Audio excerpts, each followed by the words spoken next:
Now it's at this moment that I'm going to bring Bavesh in. Bavesh, I'm just going to enter you into the studio right now.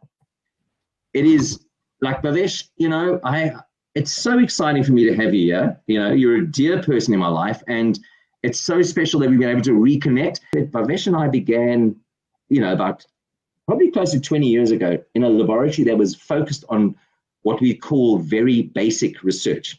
Basic doesn't mean easy. It means we're asking fundamental questions about the nature of the bacteria that causes TB.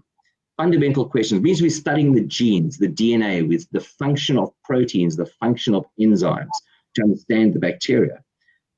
But that doesn't directly touch the lives of people infected by the disease, at least not initially, very much down the way, hopefully. But I think Bavesh, one of the things which shows the humanity of Bavesh and the empathy and humanity of Bavesh is that he was frustrated by the fact that he wasn't touched in a country like South Africa, this massive disease burden. He wasn't having the opportunity to touch in a positive way the lives of people actually infected by TB. Art gave me a renewed way of seeing science. Those of us who do science, and when you really try to be creative and relevant, and you want your science to mean something, that endeavor is an expression of artistic talent.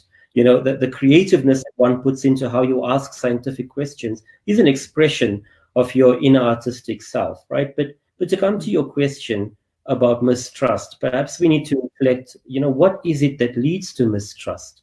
It's fear, it's a lack of understanding, it's a lack of conception of how scientific ideas fit into society. And perhaps we need to think about how it is that we communicate our science and how we engage with the people, the general public, who are actually going to be beneficiaries of that science.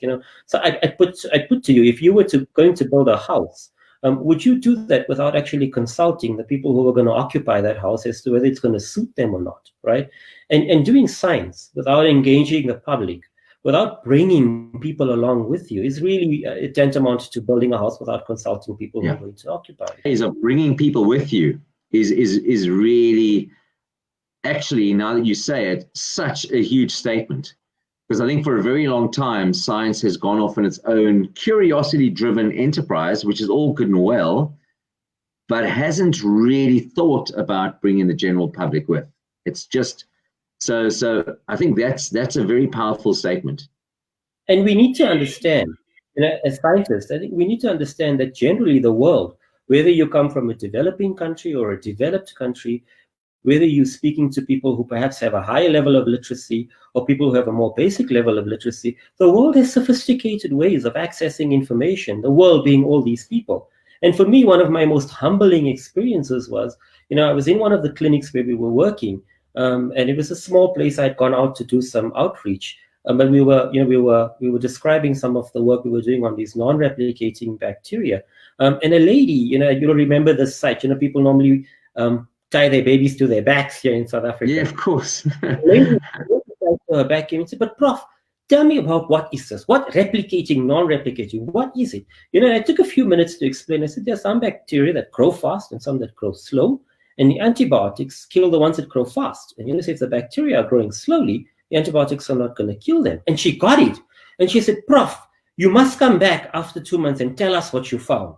Right? And that's when I learned that communities want to come on the journey with you, right? But you've got to develop the language, the vocabulary, engagement skills to bring people along. And we've seen a lot of positive strides in this regard when we look at what's happening with the coronavirus.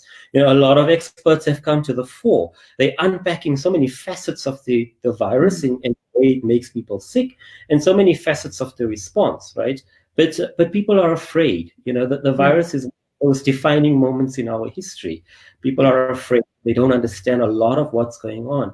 And I do think that it falls on us as scientists, to step forward and to make ourselves available, to engage in discussion, to sometimes we get it wrong. We'd like to get it right most of the times. But I do think that the engagement of scientists with the broader constituency and the beneficiaries of that science can only bode for a better society. Yeah. And I do see lots of positive moves towards that.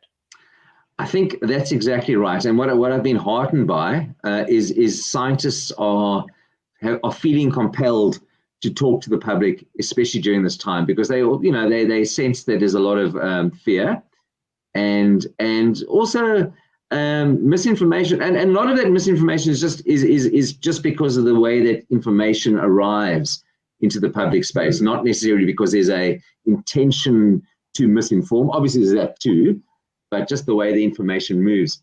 And look, I think that's I think a very encouraging sign. And if anything good can come of this, it's that shows the human face of scientists. And I mean, just the fact that I'm seeing you in your house, yeah, you're still looking very sharp in your suit, but look, you always did look very sharp.